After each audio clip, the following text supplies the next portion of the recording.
నమస్తే welcome to special focus. ఒకప్పుడు యుద్ధం అంటే ఆయుధాలు, వార్ ట్యాంకర్లు, ఫైటర్ జెట్లు. ఇప్పుడు సీన్ మారిపోయింది. ప్రత్యర్థిని టెక్నాలజీతో కొడుతున్నాయి దేశాలు. ఇప్పుడు యుద్ధం చేయాలంటే చేతిలో తుపాకీ పెట్టుకొని సైనికుడి ఫీల్డ్లోకి దిగాల్సిన అవసరం లేదు. ఫైటర్ జెట్లో సాహసాలు చేయాల్సిన పని అంతకన్నా లేదు. ఓ డ్రోన్ అలా గాల్లోకి ఎగిరితే చాలు పని అయిపోయినట్లే. కంటికి కనిపించవు, చెవులకు వినిపించవు. గాల్లోకి ఎగిరాయా, టార్గెట్ చేశాయా, లేపేశాయా, అంతే. ఇది డ్రోన్ క్రియేట్ చేస్తున్న బీభత్సం. యుక్రెయిన్ చేపట్టిన స్పైడర్ వెబ్తో డ్రోన్లపైన మళ్లీ చర్చ మొదలైంది. అసలు స్పైడర్ వెబ్లో యుక్రెయిన్ యూజ్ చేసిన డ్రోన్లేంటి?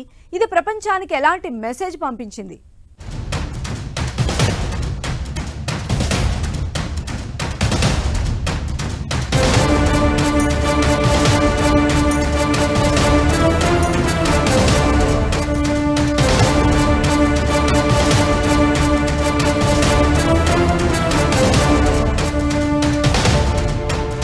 రష్యా యుక్రెయిన్ మధ్య భీకర డ్రోన్ దాడులు. యుక్రెయిన్ స్పైడర్ వెబ్ తో రష్యా మైండ్ బ్లాంక్. రష్యా స్థావరాలపై యుక్రెయిన్ డ్రోన్ల దండయాత్ర. ఆపరేషన్ స్పైడర్ వెబ్ లో కీలకంగా ఎఫ్పివి డ్రోన్లు. అసలేంటి ఎఫ్పివి డ్రోన్లు? అంత బీభత్సం ఎలా? ఆపరేషన్ స్పైడర్ వెబ్ తో డ్రోన్లపై మళ్లీ చర్చ. మోడర్న్ వార్ఫేర్ లో డ్రోన్లే కీలకం కాబోతున్నాయా? డ్రోన్లు యుద్ధాల గతిని మార్చేయబోతున్నాయా?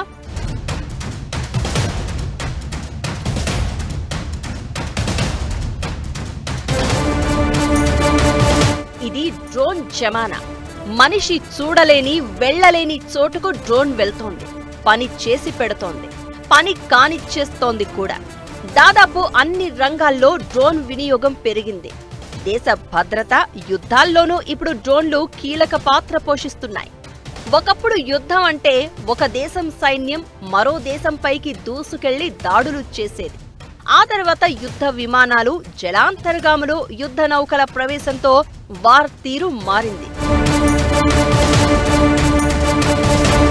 డ్రోన్ల రాకతో మోడర్న్ వార్ఫేర్ కొత్త పుంతలు తొక్కుతోంది. రష్యా యుక్రెయిన్ యుద్ధంతో డ్రోన్ల వినియోగం వెలుగులోకి వచ్చింది. మిజైల్స్, వైమానిక దాడులతో రష్యా విరుచుకుపడుతుంటే యుక్రెయిన్ మాత్రం తాము తయారు చేసుకున్న డ్రోన్లతో చుక్కలు చూపించింది. అలా మొదలైన డ్రోన్ వార్ ఇంకా కంటిన్యూ అవుతూనే ఉంది. లేటెస్ట్ గా ఆపరేషన్ స్పైడర్ వెబ్ పేరుతో యుక్రెయిన్ చేపట్టిన దాడులతో రష్యా మైండ్ బ్లాంక్ అయింది. బాంబర్ విమానాలే టార్గెట్ గా యుక్రెయిన్ డ్రోన్ దాడులు చేపట్టగా రష్యాకు 60,000 కోట్లకు పైగా నష్టం వచ్చింది. దీంతో యుద్ధాల్లో డ్రోన్ల పాత్రపై ప్రపంచవ్యాప్తంగా మళ్లీ చర్చ మొదలైంది. ఆపరేషన్ స్పైడర్ వెబ్ పేరుతో యుక్రెయిన్ చేపట్టిన భారీ డ్రోన్ దాడిలో రష్యాలోని కీలక వైమానిక స్థావరాలు లక్ష్యంగా చేసుకున్నారు. 5 ఎయిర్ బేస్లపై దాడి చేసి అణు సామర్థ్యం కలిగిన TU-95, TU-22 లాంటి వ్యూహాత్మక బాంబర్లు సహా సుమారు 40 రష్యన్ విమానాలను ధ్వంసం చేసింది. ఈ దాడిలో యుక్రెయిన్ ఎఫ్పివి అంటే ఫస్ట్ పర్సన్ వ్యూ డ్రోన్లను ఉపయోగించింది. వీటి ఖరీదు ఒక్కోటి కేవలం 42,000 మాత్రమే. ఈ డ్రోన్లకు పేలుడు పదార్థాలతో పాటు కెమెరాలను అమర్చుతారు. వీటిని ఆపరేట్ చేసేవారు ప్రత్యేక గ్లాసెస్ సహాయంతో లక్ష్యం చేసిన ప్రాంతాలను లైవ్ లో చూస్తారు. ఆపరేటర్లకు లక్ష్యంపై పూర్తి నియంత్రణను అందిస్తుంది. దీంతో అత్యంత ఖచ్చితత్వంతో దాడులు చేస్తారు. ఆపరేషన్ స్పైడర్ వెబ్ లో జరిగింది ఇదే. ఖర్చు తక్కువ, దాడి సామర్థ్యం ఎక్కువ. అంతేకాదు శత్రు దేశాలు వీటిని కనిపెట్టడం కష్టం. మిజైల్స్ తో కంపేర్ చేస్తే వీటి ఖర్చు కూడా చాలా తక్కువ.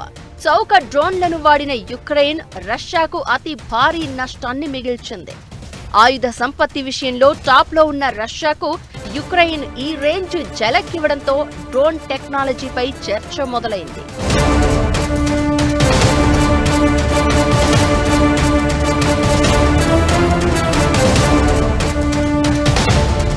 డ్రోన్ దాడులు స్టార్ట్ చేసింది యుక్రెయిన్ అయినా రష్యా కూడా తగ్గేదేలే అంటోంది. ఆపరేషన్ స్పైడర్ వెబ్ కు ముందు, ఆ తర్వాత కూడా యుక్రెయిన్ భూభాగాల్లోకి చొచ్చుకెళ్లి మరీ 100 డ్రోన్లతో దాడులు చేసింది. రక్తపు చుక్క లేదు, తుపాకీ తూట శబ్దం లేదు. శత్రువుకు మాత్రం భారీ నష్టం జరిగింది. ఆపరేషన్ స్పైడర్ వెబ్ తో యుద్ధ రీతులను డ్రోన్లు ఎంతలా మార్చాయనేది ప్రపంచానికి మరోసారి అర్థమైంది. గేమ్ ఆఫ్ డ్రోన్స్ ఆడించే గేమ్స్ రేంజ్ ఏంటో పరిచయమైంది. భవిష్యత్తు యుద్ధాల్లో డ్రోన్లు కీలక పాత్ర పోషించడం ఖాయంగా కనిపిస్తోంది. యుద్ధానికి చేసే ఖర్చు తగ్గడమే కాదు, ప్రాణ నష్టం కూడా భారీగా తగ్గుతుంది. యుద్ధంలో గెలవడం అంటే శత్రువును చంపేయడం కాదు, ఓడించడం. పర్ఫెక్ట్ గా డ్రోన్లు చేసేది అదే. శత్రుదేశం ఆస్తులపై దాడులు చేసి దెబ్బతీయడమే డ్రోన్ల టార్గెట్. ఆపరేషన్ స్పైడర్ వెబ్ ఆధునిక యుద్ధంలో డ్రోన్ల ప్రాధాన్యతను మరోసారి చాటింది. డ్రోన్ టెక్నాలజీ భవిష్యత్తు యుద్ధాలను ఎలా ఎఫెక్ట్ చేయబోతుందో క్లియర్ గా చెప్పింది. రష్యా యుక్రెయిన్ యుద్ధంలోనే కాదు, ఆపరేషన్ సింధూర్ తర్వాత భారత్ పాక్ మధ్య ఉద్రిక్తతల్లోనూ డ్రోన్లు కీలకంగా మారాయి. ఉగ్రవాద స్థావరాలపై భారత్ దాడులు చేసిన తర్వాత ప్రతీకారంతో రగిలిపోయిన పాక్ మన సరిహద్దుల వెంట భారీగా డ్రోన్లు ఎగరేసింది. దాదాపు 400 డ్రోన్లను పంపించింది. చైనాతో పాటు టర్కీ ఇచ్చిన సోంగర్ డ్రోన్లను ఈ దాడులకు ఉపయోగించింది. వాటన్నింటినీ మన బలగాలు తిప్పికొట్టాయి. ఆ తర్వాత మన డ్రోన్లను పాక్ రక్షణ వ్యవస్థ ఆపలేకపోయింది. దీంతో లాహోర్లో డిఫెన్స్ సిస్టమ్ పూర్తిగా ధ్వంసమైంది. ఇదే కాదు, హమాస్, హిజ్బుల్లా స్థావరాలపై దాడులతో పాటు ఇరాన్తో ఉద్రిక్తతల సమయంలోనూ ఇజ్రాయిల్ డ్రోన్లనే ఉపయోగించింది. హమాస్, హిజ్బుల్లా కీలక నేతలను డ్రోన్లతోనే ఖతం చేసింది. ఇరాన్కు ఒక్క రాత్రిలో చుక్కలు చూపించింది. ఇలా యుద్ధం ఏదైనా ఎక్కడైనా డ్రోన్లు కీలక పాత్ర పోషిస్తున్నాయి. మోడర్న్ వార్ఫేర్ లో డ్రోన్లు ఎంత కీలకం అన్నది వరుస పరిణామాలతో క్లియర్ గా అర్థమవుతోంది. పనిచేసే విధానాల ఆధారంగా ఆర్మీ డ్రోన్లు 3 రకాలుగా ఉంటాయి. 1 నిఘా డ్రోన్లు, 2 దాడి చేసే డ్రోన్లు, 3 నిఘాతో పాటు దాడి చేసే డ్రోన్లు. ఒక్కో డ్రోన్ది ఒక్కో ప్రత్యేకత. శత్రువుకు చుక్కలు చూపించడంలో వేటికవే సాటి. ఆపరేషన్ స్పైడర్ వెబ్ తో డ్రోన్ల పాత్ర ఎలా ఉండబోతోంది, యుద్ధాలను ఎలా ప్రభావితం చేయబోతోందో క్లియర్ గా అర్థమవుతోంది. ఈ ఆపరేషన్ నిజానికి చాలా దేశాలకు వార్నింగ్ బెల్ లాంటిదనే అభిప్రాయాలు వినిపిస్తున్నాయి. డ్రోన్ వ్యవస్థను మరింత బలోపేతం చేసుకోవడంతో పాటు డ్రోన్ను అడ్డుకునే వ్యవస్థలను డెవలప్ చేసుకోవాల్సిన అవసరం ఉందనే సందేశాలను పంపించింది.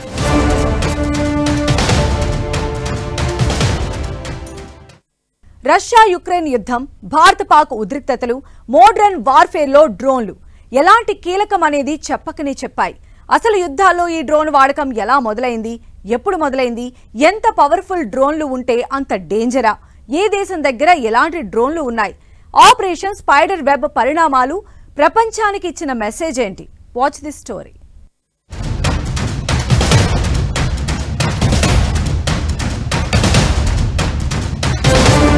యుద్ధాల్లో డ్రోన్ల ట్రెండ్ ఎప్పుడు మొదలైంది?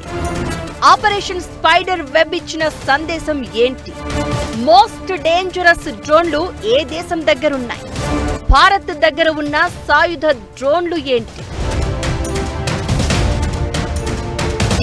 నిజానికి ఈ మధ్య డ్రోన్లతో యుద్ధాలు పెరుగుతున్నా 176 కిందే ఇలాంటి ఆయుధాలను ఉపయోగించారు. 1848-49 మధ్యలో ఇటాలియన్ విప్లవం సమయంలో హాట్ ఎయిర్ బెలూన్ను పంపించి వెనిస్ మీద దాడి చేశారు. డ్రోన్ తరహా దాడులకు ఒక రకంగా బీజం పడింది అప్పుడే. అయితే రెండో ప్రపంచ యుద్ధ సమయంలో 1935లో క్వీన్ బీ అనే రేడియో కంట్రోల్డ్ విమానాలను ఇంగ్లాండ్ వినియోగించింది. అదే డ్రోన్ టెక్నాలజీకి దారితీసింది.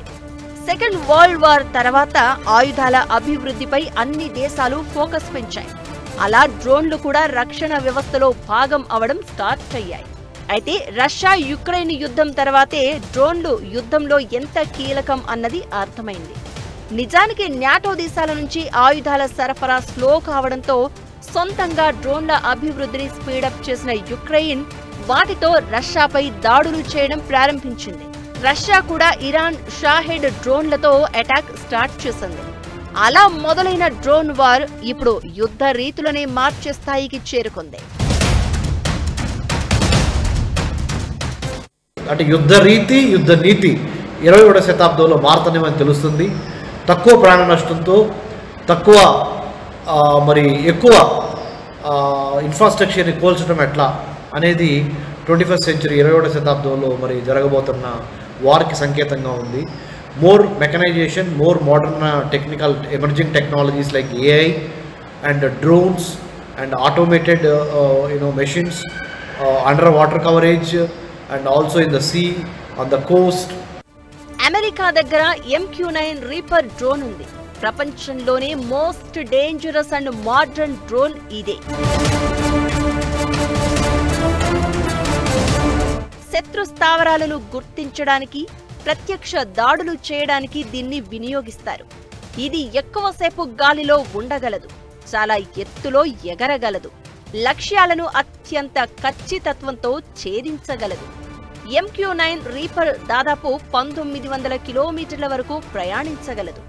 50,000 అడుగుల ఎత్తులో ట్రావెల్ చేసే సామర్థ్యం దీని సొంతం. డేంజరస్ డ్రోన్ల జాబితాలో టర్కీ 2వ స్థానంలో ఉంది. ఆ దేశం దగ్గర బేరక్టర్ TB2, అకెన్సీ లాంటి శక్తివంతమైన డ్రోన్లున్నాయి. ఇవి తక్కువ ధరలో అధిక నాణ్యత, సమర్థతను కలిగి ఉంటాయి. రష్యాతో యుద్ధంలో యుక్రెయిన్ వీటిని కూడా యూజ్ చేసింది.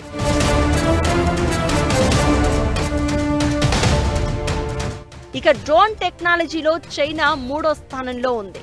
చైనా దగ్గర వింగ్ లూంగ్ 2 డ్రోన్ కీలకం. దీన్ని నిఘా వ్యవస్థ, గూఢచర్య కార్యకలాపాల కోసం వాడుతున్నారు. ఇక ఇజ్రాయిల్ 4వ స్థానంలో ఉంది. ఆ దేశం దగ్గర హెరోన్ TP అనే అత్యాధునిక డ్రోన్ ఉంది. ఇది 41,000 అడుగుల ఎత్తు వరకు ప్రయాణించగలదు.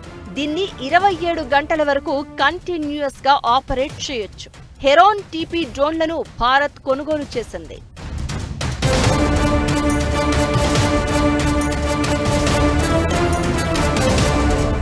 డ్రోన్ టెక్నాలజీలో భారత్ 5వ స్థానంలో ఉంది.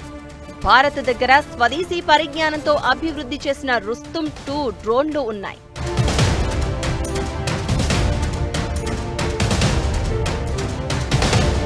ఈ డ్రోన్లకు ఆయుధాలు, రాడార్లు, ఇతర యుద్ధ సామగ్రిని మోసుకెళ్లగల సామర్థ్యం ఉంది. భారతదేశం డ్రోన్ టెక్నాలజీలో ఆత్మనిర్భర్ భారత్ లక్ష్యంతో వేగంగా ముందుకు సాగుతోంది.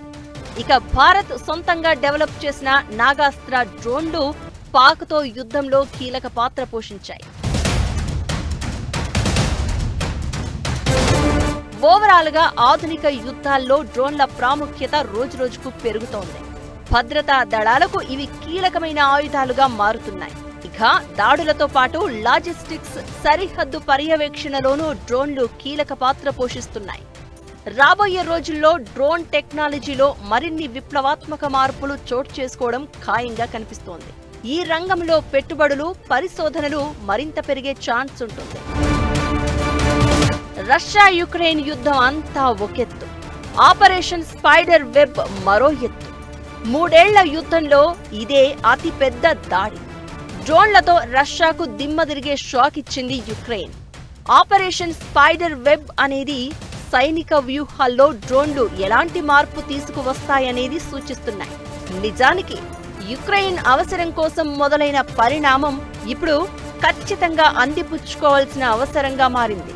స్పెషలైజ్డ్ ఆయుధాల్లో డ్రోన్లు ఒకటిగా మారిపోయాయి.